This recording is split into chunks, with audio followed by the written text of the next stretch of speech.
ನಮಸ್ತೆ ವೀಕ್ಷಕರೇ, welcome to our cooking channel. ಇವತ್ತಿನ ದಿನ ಹೀರೆಕಾಯಿ ಬೋಂಡವನ್ನು ಮಾಡ್ತಾ ಇದ್ದೀನಿ.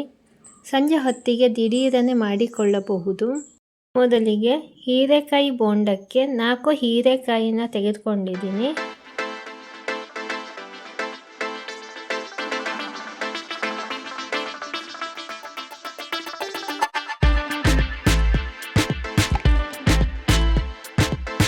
ಸಿಪ್ಪೆ ತೆಗೆದ ಹೀರೆಕಾಯಿಯನ್ನು ತೊಳೆದುಕೊಳ್ತೀನಿ.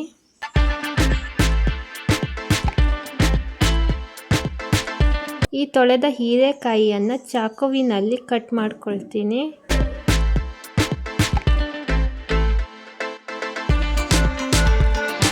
ಇವಾಗ ಹಿಟ್ಟನ್ನು ಕಲಿಸಿಕೊಳ್ಳೋಕೆ ಒಂದು ಪಾತ್ರೆಗೆ 2 ಬಟ್ಟಲು ಕಡಲೆ ಹಿಟ್ಟನ್ನು ಹಾಕಿಕೊಳ್ತೀನಿ. 1 ಬಟ್ಟಲು ಅಕ್ಕಿ ಹಿಟ್ಟನ್ನು ಹಾಕಿಕೊಳ್ತೀನಿ. 1/4 ಚಮಚ ಖಾರದ ಪುಡಿಯನ್ನು ಹಾಕಿಕೊಳ್ತೀನಿ. ಕೊತ್ತಂಬರಿ ಜೀರಿಗೆ ಪುಡಿ 1 ಚಮಚ, ಸೋಡಾ 1/4 ಟೀ ಸ್ಪೂನ್, ಓಂಕಾಳು 1/4 ಚಮಚ, 2 ಚಮಚ ರುಚಿಗೆ ಉಪ್ಪು, ಇಂಗಿನ ರಸವನ್ನು ಹಾಕಿಕೊಳ್ತೀನಿ.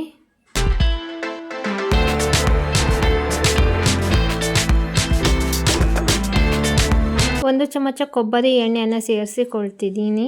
ಕೊಬ್ಬರಿ ಎಣ್ಣೆ ಯಾಕೆ ಸೇರಿಸ್ಕೊಳ್ಳೋದು ಅಂದರೆ ಹೀರೆಕಾಯಿ ಬೋಂಡವನ್ನು ಕರಿದಾಗ ಎಣ್ಣೆ ಹೀರಿಕೊಳ್ಳದೆ ಇರಲಿ ಅಂತ ಹಾಕಿಕೊಳ್ತೀನಿ. ಇವಾಗ ಹಿಟ್ಟಿನ ಮಿಶ್ರಣವನ್ನು ಚೆನ್ನಾಗಿ ಮಿಕ್ಸ್ ಮಾಡ್ಕೊಳ್ತೀನಿ. ಹಿಟ್ಟಿಗೆ ಬೇಕಾದಷ್ಟು ನೀರನ್ನು ಹಾಕಿಕೊಂಡು ಕಲಿಸ್ಕೊಂಡ್ರೆ ಆಯಿತು.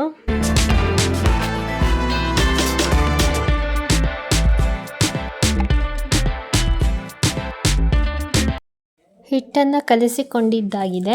ಇವಾಗ ಒಂದೊಂದಾಗಿ ಹೆಚ್ಚಿಕೊಂಡ ಹೀರೆಕಾಯಿಯನ್ನು ಹಿಟ್ಟಿಗೆ ಹಾಕಿಕೊಳ್ತೀನಿ. ಎಣ್ಣೆ ಕಾದಿದೆ. ಒಂದೊಂದೇ ಹೀರೆಕಾಯಿಯನ್ನು ಹಿಟ್ಟಿಗೆ ಅದ್ದಿ ಕಾದ ಎಣ್ಣೆಗೆ ಹಾಕಿಕೊಳ್ತೀನಿ.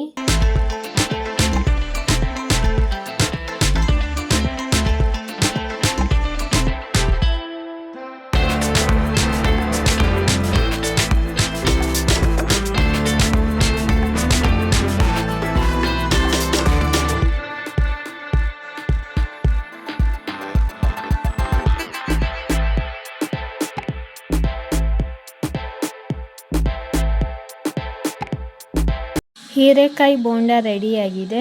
ನೀವು ಮನೆಯಲ್ಲಿ ಈ ರೀತಿ ಟ್ರೈ ಮಾಡಿ ನೋಡಿ. ಈ ವಿಡಿಯೋ ನಿಮಗೆ ಇಷ್ಟವಾದಲ್ಲಿ ಲೈಕ್, ಶೇರ್, ಸಬ್ಸ್ಕ್ರೈಬ್ ಮಾಡಿ. ಪಕ್ಕದಲ್ಲಿರುವ ಬೆಲ್ ಐಕಾನ್ಗೆ ಆಲ್ ಅಂತ ಸೆಲೆಕ್ಟ್ ಮಾಡಿ. ಮುಂಬರುವ ವಿಡಿಯೋಗಳು ನೋಟಿಫಿಕೇಷನ್ ಮುಖಾಂತರವಾಗಿ ನಿಮಗೆ ಬೇಗ ತಲುಪುತ್ತದೆ.